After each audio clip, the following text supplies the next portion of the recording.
Anyway, we can see a lot of things peeking through the fog and of time, I find it amazing that it has re-emerged or has what's the word, demonstrated itself in modern times in the form of, I, for instance, credit the Land League to it. You've heard of the boycott. Well, in the west of Ireland, in Mayo, and the person of Michael Davitt, and the whole concept of ostracizing somebody, a social sanction for misbehaviour, rather than bringing down the army or the police, which obviously was controlled by the powers that be. And it's extraordinary that it was that destroyed the English power in Ireland, because by destroying the landlord system and by essentially refusing to work for them and support them, and refusing to operate their system of land tenure, they made it uneconomical for them to remain, and gradually they started to sell out, which eventually, not very many decades later, resulted in Irish independence in 1922.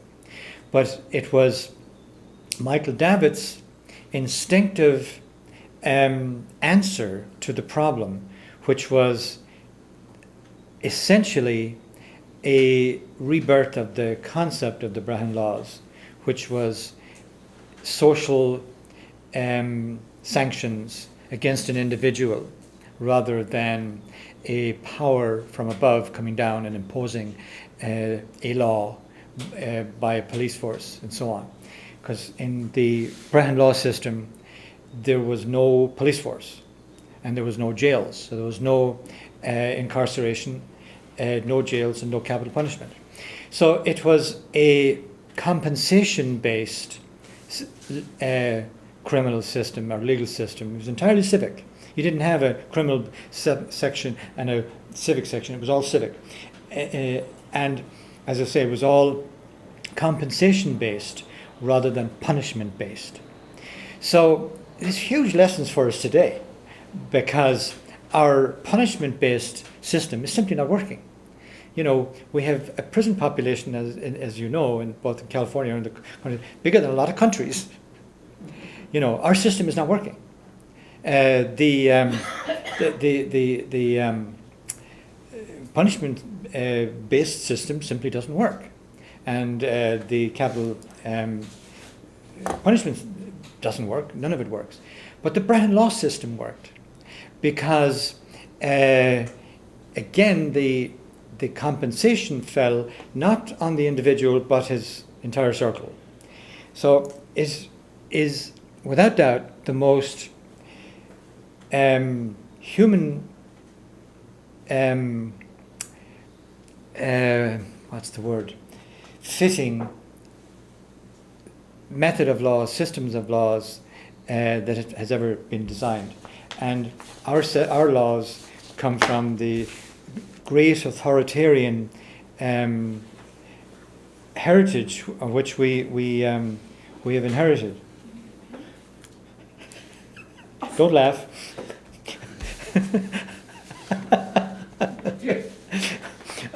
You know what's going on there, isn't it?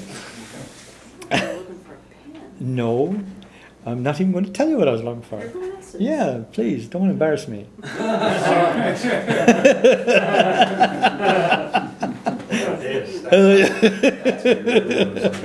Yeah.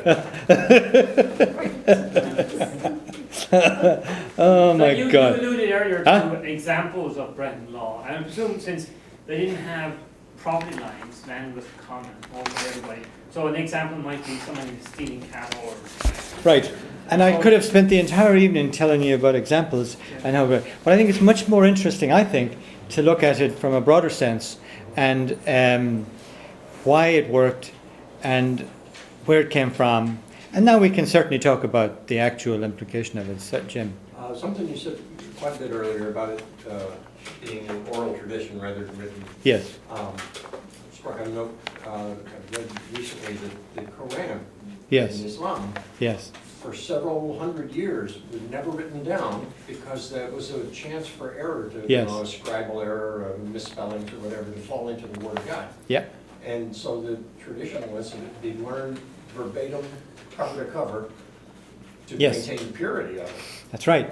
That is absolutely true. It's And still the case today, isn't it? Students Yeah, so Learn even the today, Quran. they're still trying to maintain that. learn by heart. Mhm. Yeah. Oh, they didn't have Alzheimer's yet. Ah, But it is written, but the first thing they do is teach them to recite it verbatim. yeah. Yes. The oral tradition should never be dismissed as primitive. It was incredibly powerful. They used their minds because Yeah. they had to, because Yeah. they did not have writing. There are certain oral traditions that come down to us even today. I'm an anthropologist, yay. That we are not capable of memorizing because we have never been taught to sit here and do Yep. everything by rote. Yep. This particular code, as he can bring out, even set forth who is noble, who is not noble. Yep. Yeah. No, the old tradition was very powerful. No question about it. And greatly revered. We don't need to go into how many cows you have to pay for raping a peasant's daughter as opposed to raping and so on. You want to get to the fun stuff. But obviously there was a very strict code. And they were the things that a kid had to learn. Just a few juicy examples.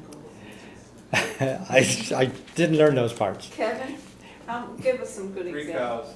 Three You cows. guys? One bull. For raping So the Patrick, where'd you get those 3 cows you had to be paying with? You stole them. That's